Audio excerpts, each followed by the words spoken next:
आ गए आप। आ गए हो तो चैनल को सब्सक्राइब कर लेना, वीडियो अच्छी लगे तो लाइक और शेयर कर देना और हाँ, बेल आइकन जरूर दबा देना ताकि आपको नई वीडियोस की नोटिफिकेशन मिलती रहे।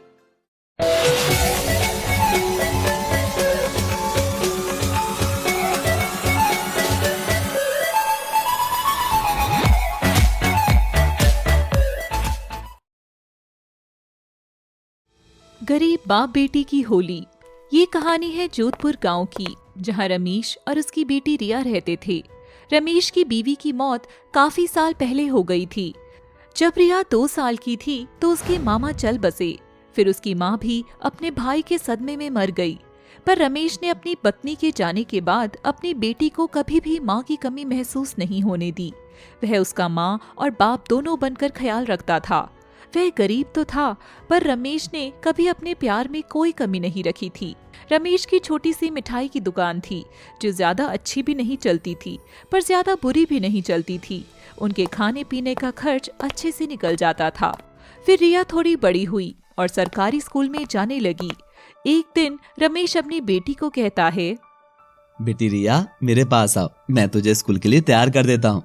फिर मुझे दुकान पर भी जाना है। हाँ पापा, अभी आ रही हूँ। अब आप मेरी चिंता मत करा करो पापा, अब मैं बड़ी हो रही हूँ, मैं इतना काम तो खुद भी कर लूंगी।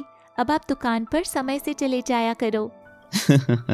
हाँ हाँ, मुझे पता है मेरी बेटी बड़ी हो गई है, पर जब तक मैं हूँ तुझे काम करने की क्या जरूरत है। मैं अपनी गुड़िया को खुद तैयार करूँगा। पापा, आप दुनिया के सबसे अच्छे पापा हो। आपने मुझे कभी भी माँ की कमी महसूस नहीं होने दी। सब लोगों के पापा उन्हें डांटते हैं, पर आपने आज तक मुझे कुछ नहीं कहा और ना ही मुझे कुछ काम करने देते हैं। मेरी बच्ची, जरूरी नहीं कि हर पिता अपने बच्चे को डांट कर ही समझाए। तू तो इतनी प्यारी है कि मुझे कुछ कहना ही नहीं पड़ता। चल, अब तू जल्दी से स्कूल चली जा, सारा समय बातों में लगा दिया। हाँ पापा, मैं लेट हो रही हूँ, अब मैं चलती हूँ। ठीक है बेटा। फिर रमेश अपनी बेटी को स्कूल छोड़ देता है। रमेश खुद तो अच्छे कपड़े नहीं पहनता था, पर वो अपनी बच्ची को बहुत अच्छे कपड़े पहनाता था। एक दिन रिया उससे कहती है, पापा, मेरे स्कूल में एनुअल फंक्शन है, आप भी चलना।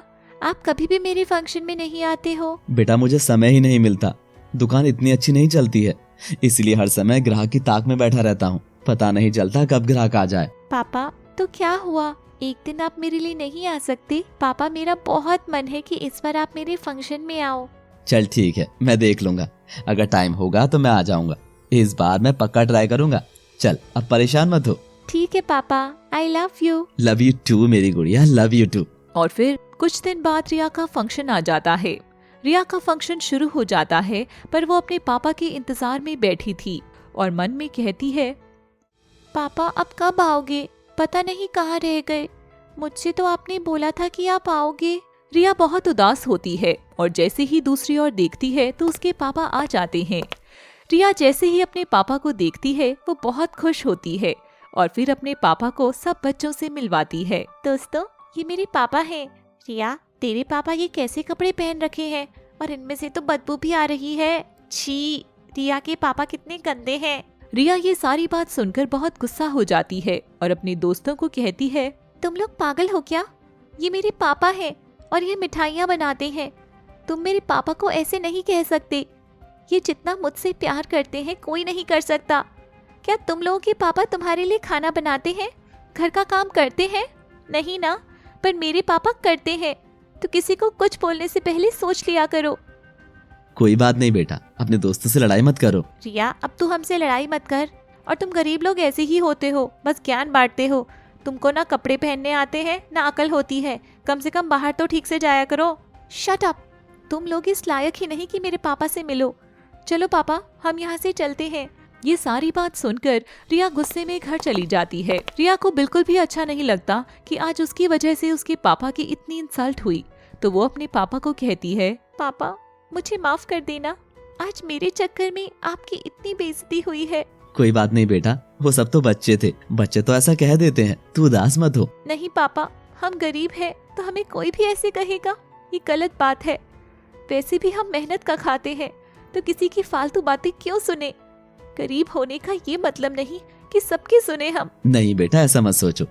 अब देखो, होली आने वाली है, मैं अच्छी अच्छी मिठाइयाँ बनाकर बहुत सारे पैसे कमा लूंगा।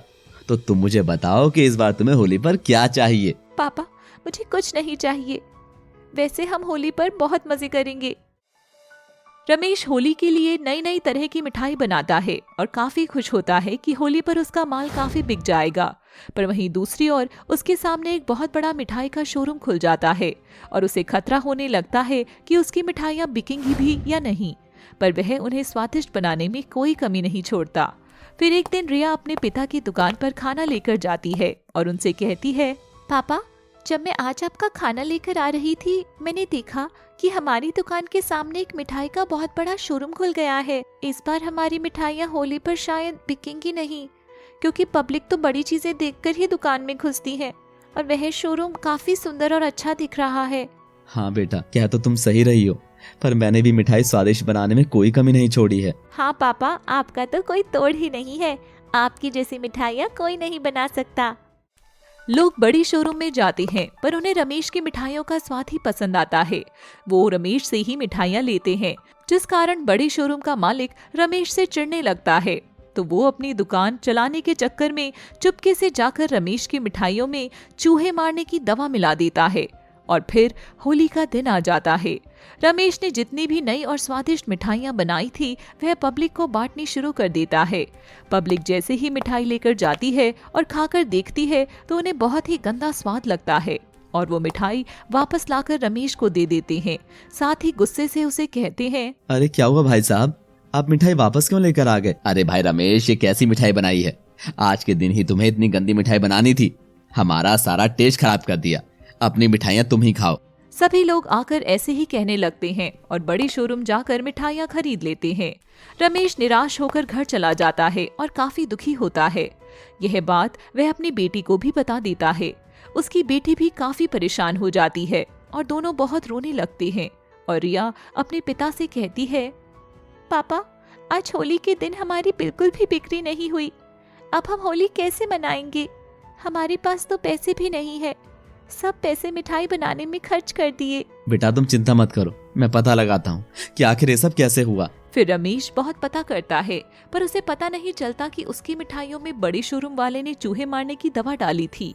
फिर शाम हो जाती है और रमेश की उदासी, ईमानदारी और सच्चा दिल देखकर होलिका माता रमेश के घर में प्रकट होती है और रमेश की दुकान एक बड़ा शोरूम में बदल देती हैं और उसकी मिठाइयाँ भी काफी अच्छी कर देती हैं। फिर रमेश अपनी दुकान पर जाकर देखता है और हैरान हो जाता है। हे भगवान, ये सब कैसे हो गया? मेरी छोटी सी दुकान इतने बड़े शोरूम में कैसे बदल गई? उधर होलिका माता बड़े शोरूम की सारी मिठाइयों में आग लगा देती है। उसका शोरूम रातों रात तबाह कर देती है और रमेश यह देखकर काफी अचंभित हो जाता है। अगले दिन रंग वाले दिन पब्लिक रमेश की दुकान पर आकर ही मिठाइयाँ लेने लगी और रमेश की होली बहुत ही खुशी से संपन्न हुई। दूसरी ओर जिसने रमेश के साथ बुरा किया उसके साथ भी बुरा ही हुआ। दोस्तों, इस कहानी से हमें सीख मिलती है कि सच्चे दिल से किया गया काम कभी व्यर्थ नहीं जाता और बुरे काम का बुरा नतीजा ही होता है।